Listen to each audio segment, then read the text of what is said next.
Mi jefe no me quiso dar un aumento, así que dejé que la empresa se hundiera. Cuando llegué a esa empresa, el departamento que me asignaron era una pesadilla, caótico, mal organizado, y compuesto por 5 personas que apenas y lograban mantener todo a flote. Me incluyeron como un refuerzo más, pero desde el principio noté que nada funcionaba como debía. El software de gestión era ineficiente, los procedimientos estaban llenos de pasos inútiles y cada quien hacía las cosas a su modo. Era un desorden disfrazado de estructura. No me consideraba un genio, pero sí alguien con buena capacidad de análisis y un fuerte sentido del orden. Así que poco a poco fui armando algo por mi cuenta. Aprovechaba las horas muertas, los errores de mis compañeros y las tareas repetitivas para anotar, probar, rediseñar. Me fui dando cuenta de que muchas de las tareas podían optimizarse con simples macros, pequeños programas o fórmulas automatizadas. Con el tiempo desarrollé un sistema propio, un método que simplificaba lo que antes tomaba horas en apenas minutos.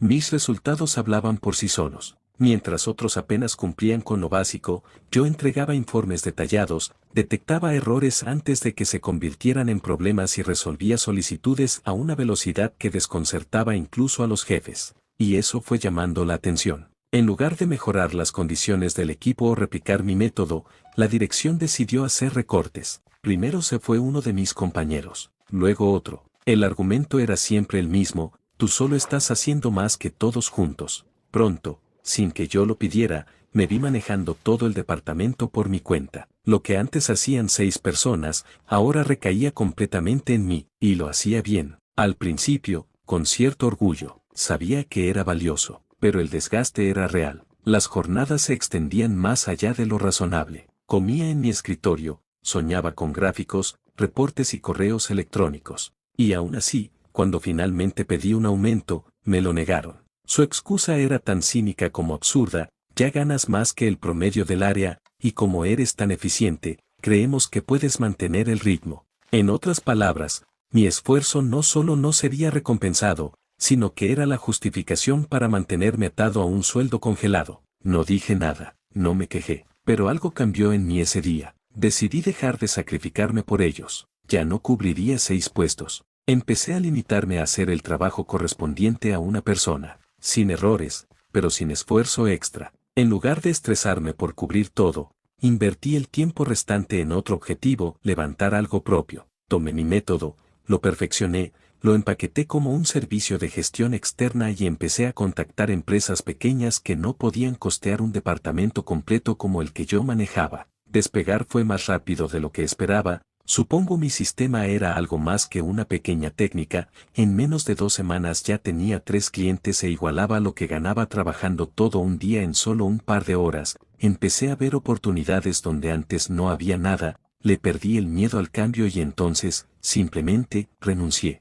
Las consecuencias de mi decisión no tardaron en hacerse visibles. Apenas pasaron 2 semanas desde que dejé la empresa y ya las cosas empezaban a desmoronarse. Lo supe por mensajes de excompañeros, por clientes con los que todavía tenía contacto y por rumores que se movían más rápido de lo que cualquiera hubiera imaginado. Lo que antes funcionaba, aunque fuera gracias a mi esfuerzo silencioso, ahora era una máquina desajustada y sin control. Habían contratado a 3 personas nuevas para reemplazarme. 3. Pero ninguna conocía el sistema, ni tenía la experiencia, ni la capacidad de respuesta que había desarrollado durante mi tiempo allí. El método que yo usaba no lo conocía nadie más. Nunca lo había compartido, y era intencional. No por ego, sino porque siempre intuí que llegaría un momento como este, donde mi valor se revelaría por contraste. A las 4 semanas, las cosas eran peores. Clientes insatisfechos, entregas mal hechas, errores en las plataformas, reportes fuera de tiempo. La empresa empezó a perder contratos importantes y los jefes entraron en pánico. Era un golpe que no esperaban y no estaban preparados para afrontarlo. Lo peor de todo, ya habían asignado el presupuesto liberado de mi antiguo sueldo a nuevas áreas que no generaban beneficios,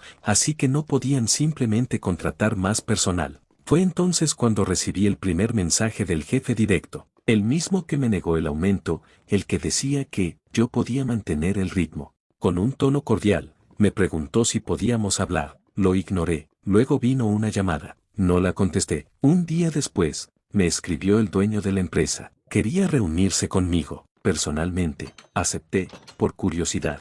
Lo cité en una oficina pequeña que había alquilado con mis primeros ingresos. Llegó puntual, vestido de manera impecable pero con ojeras que revelaban las semanas difíciles. Fue directo al punto. Sabía que su empresa estaba en peligro y también sabía que lo que yo hacía no era replicable por otros. Me ofreció volver, no solo con aumento, sino con beneficios, bonos y liderazgo total sobre el área. Le dije que no, mi negocio funcionaba. Tenía ya 5 clientes. Ganaba más del triple de lo que me ofrecía, pero no me fui de esa reunión sin una contraoferta. Le dije que podía ayudarlo, que podía ofrecer mi servicio de forma externa, permanente, y garantizar que el área volviera a estabilizarse, pero no por un salario. Pedí algo distinto, el 20% de la empresa. Lo miré directo a los ojos. Sabía que era una locura para él, pero también sabía que si no aceptaba, su negocio se iba a pique en cuestión de meses. Lo pensé bien, el 20% no le costaba nada ahora,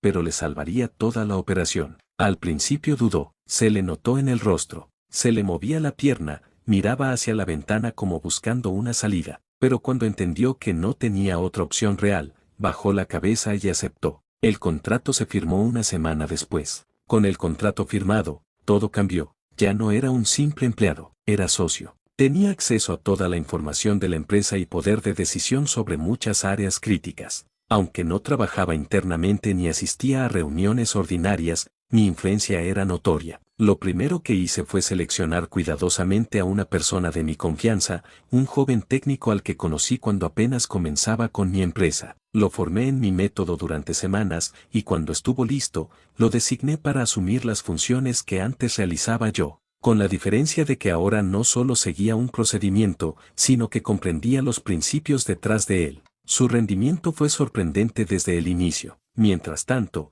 me dediqué a fortalecer mi empresa. Ya no era una operación improvisada, sino un equipo pequeño pero sólido. Incorporé más clientes, diversifiqué los servicios y, lo más importante, registré legalmente mi método. Lo patenté como una tecnología propia de gestión operativa en entornos digitales. Eso cerraba la puerta a que alguien más lo copiara sin consecuencias. La empresa en la que trabajé comenzó a recuperar estabilidad. Los clientes volvieron a confiar, el flujo de trabajo se normalizó y las pérdidas se detuvieron. El dueño, aunque no lo decía abiertamente, sabía que había hecho un negocio brillante aceptando mi propuesta. El 20% de participación que ahora tenía era sobre una empresa rentable, en pleno proceso de expansión, gracias al mismo sistema que antes habían dado por sentado. En el siguiente año, los números crecieron. Las utilidades se duplicaron y eso significaba que mi porcentaje también lo hacía. Para entonces, yo ya había comprado una oficina más grande,